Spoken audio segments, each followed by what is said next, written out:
Senator from North Dakota knows that I'm going to work very closely with him on these issues, and I'm looking forward to coming out to North Dakota and looking at your communities that are addressing these questions. Mr. Chairman, we appreciate that very much. Thank you. Thank you. And Dr. Moniz, just on the point of best practices, there's an area you'll be able to help us with pretty quickly. The committee is going to start natural gas workshops here next month. One of them will be on environmental issues, and particularly with respect to federal lands. It would be natural to have your expertise with respect to best practices and part of what you were addressing with the senator from North Dakota, so we'll follow up with you on that. Great. Sean confirmed. I'd be happy to cooperate. Let me ask you about one other question quickly, and then I want to turn to Hanford because we have the good fortune of having my colleague, Senator Cantwell, here, and I'm going to work very closely with her and the Washington delegation on all of those issues. The one question before we get to Hanford is the issue of energy storage. And this has been a source of some frustration, both for me and for the committee, because, as you know, this is a field with great promise. This is really a catalyst for expanded use of the renewables, particularly when you're talking about solar and wind and these sources that are intermittent. If we can get a serious effort underway in this country to promote energy storage, this could really be a spark in the area that you and I have been talking about, is expanding renewables and also driving the cost down. And in the past, I've introduced as a member of the Finance Committee tax legislation, for example, to catalyze some investment in the private sector. But what's been frustrating is trying to get the department to put in place an actual plan on energy storage. In effect, to kind of get all those cubicles in the building down there, I guess it's the Forrestal building, together, and work with the private sector and work with the research community to actually develop a technology plan for energy storage. We have been trying for 3.5 years, Dr. Moniz, to get a response to this request. So my question to you is, as you know, I support your candidacy here. Will you commit within 30 days after you are confirmed to get the committee an actual plan on energy storage? Mr. Chairman, three and a half years. Yeah. First of all, as you know, I completely share your view that large-scale storage is a key enabler, and we should be pushing it. Secondly, in my last go-around, as you say, working across the cubicles was in fact a signature of what we did in terms of portfolio development, and I will do that again. I will definitely push this plan aggressively.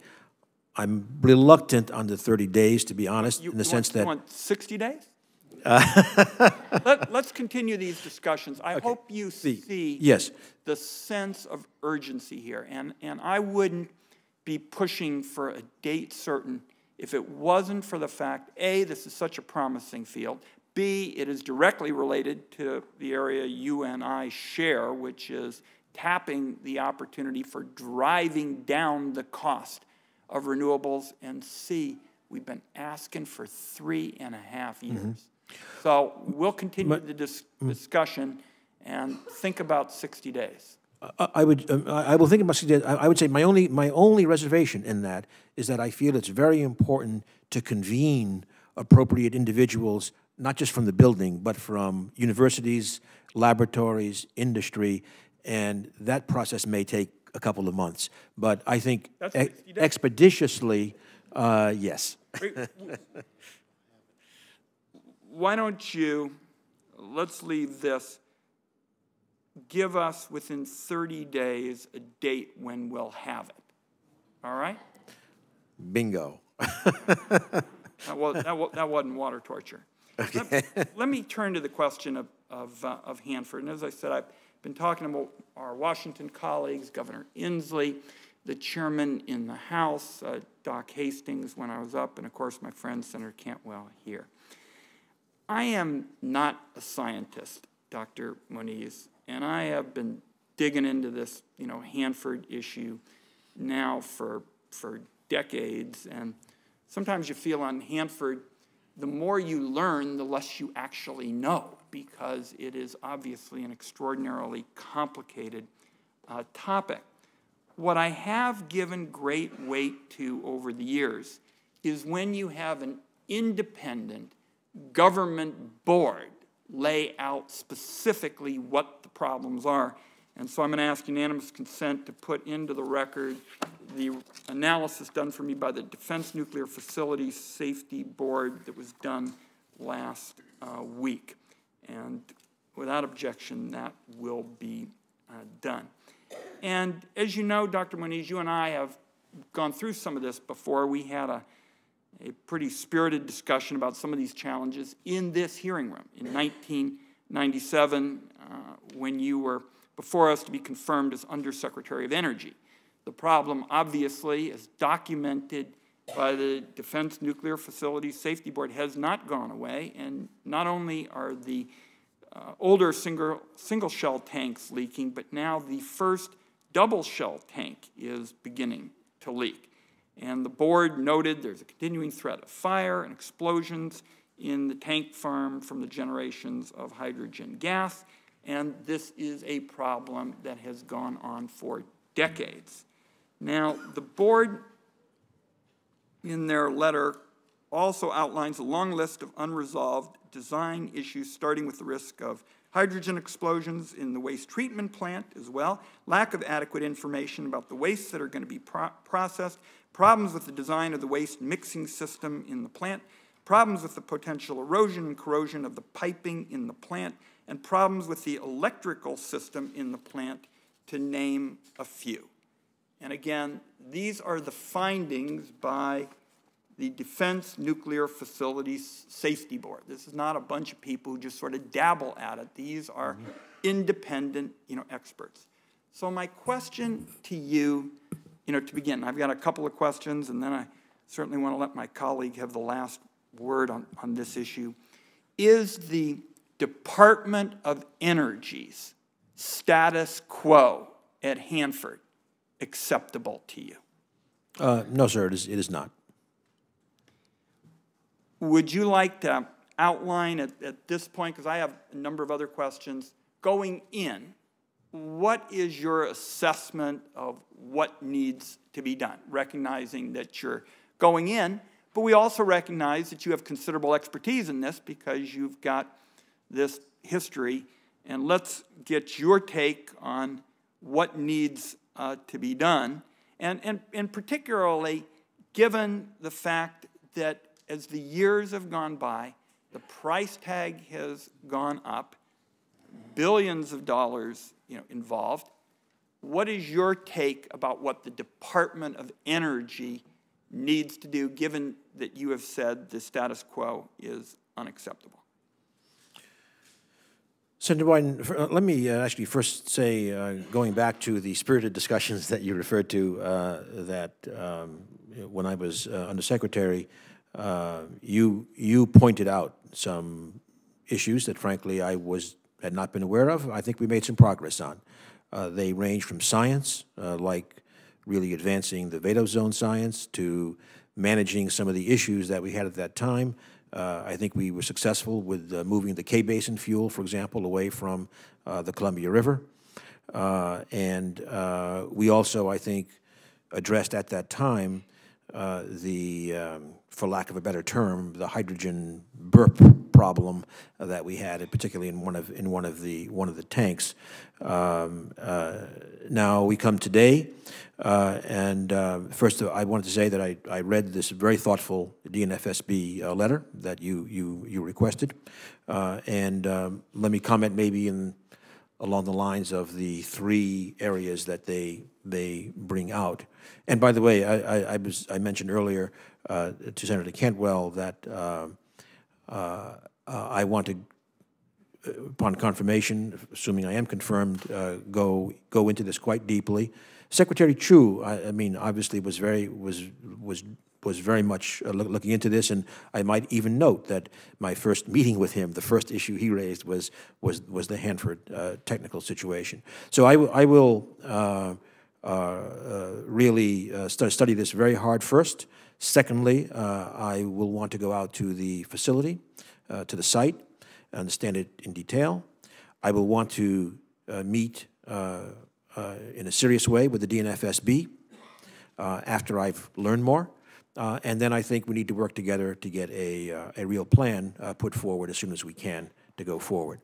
Now, on the three areas, I mean, the first was with the tank farm, and, for example, I mentioned that we, I think, did resolve that hydrogen burping issue then, and we had the watch list, et cetera. But, of course, hydrogen is constantly evolving, and 5 of the double-shell tanks are, in fact, showing these periodic releases.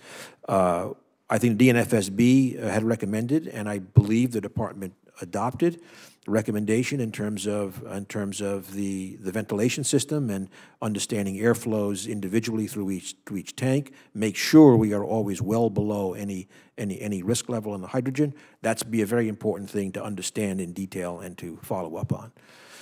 On the waste treatment facility plant, the WTP. I'm again beginning to understand some of the challenges there, and as far as I could see, the statements made by the DNFSB in their letter regarding the technical issues are very much along the lines of what I heard in my initial, at least, briefing on this subject. So there seems to be agreement, at least, on the major challenges. Doesn't make them easy to solve. Characterization of the waste remains a challenge. That's an area I want to drill down into very hard and make sure we understand what the options are. Third was the safety culture, and there the DNFSB did say that the department had taken a number of positive steps in this direction. More work was to be done, and I think we have to take the attitude that it's simply unacceptable not to have the safety culture in the place where we want it to be. So those are the 3 key issues. As far as the technical path forward and the plan, I suspect the second of those, the waste characterization, the feed into a pretreatment plant, the vitrification plant, the issues of the black cells are those that we will have to make sure we are on the right track, and then, if we are, go do it.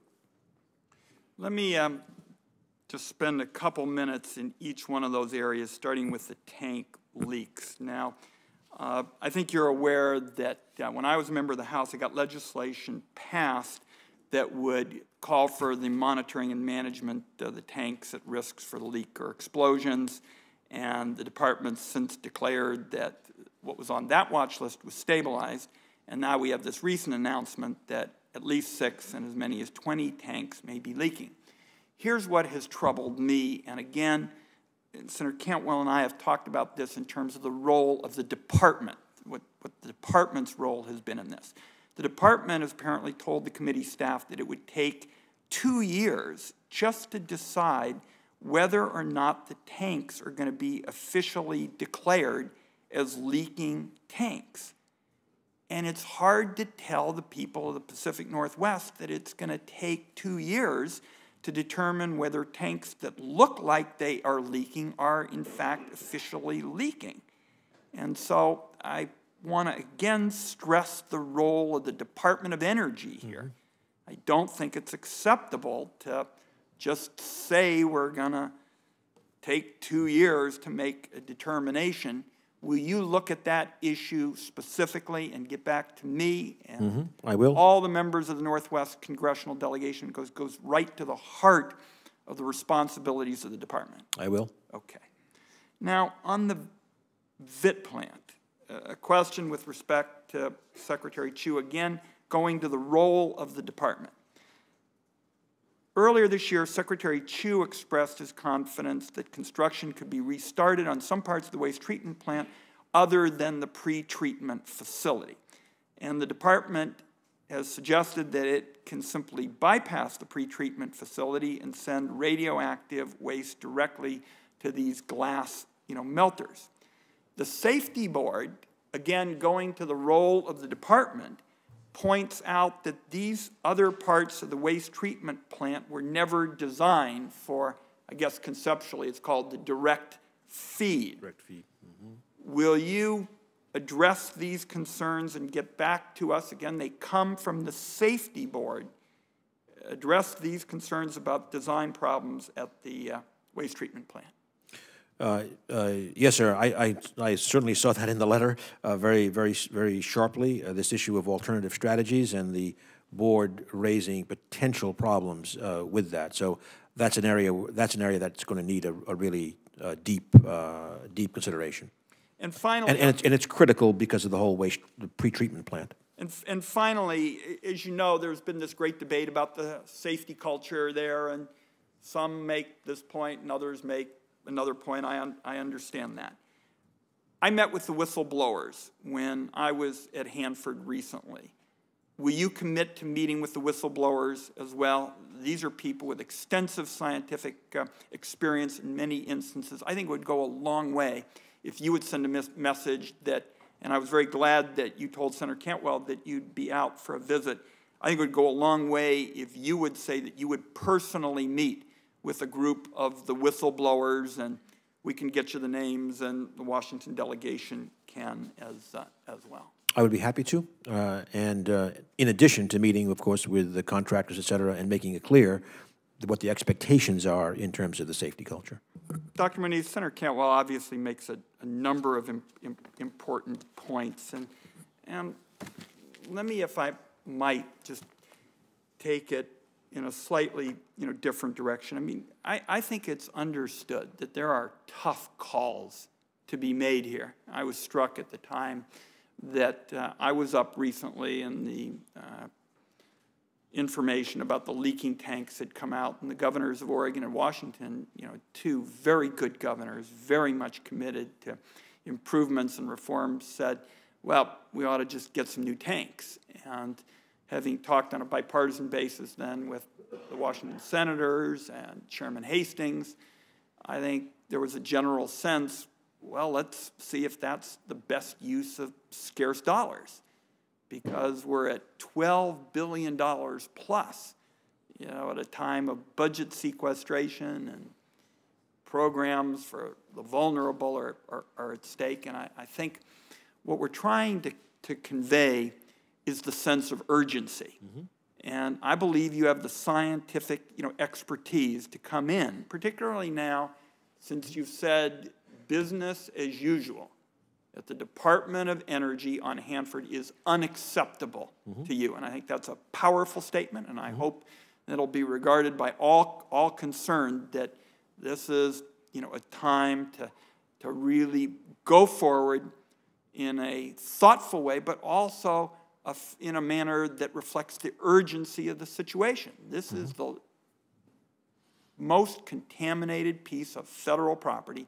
It adjoins the lifeblood of our region, the Columbia River, and we've got to turn this around. And that's why when I heard that it was going to take 2 years to determine whether tanks that look like they are leaking are officially leaking, I said, we've got to get Dr. Moniz in there, and something like that has got to be addressed, and we can't wait 2 years.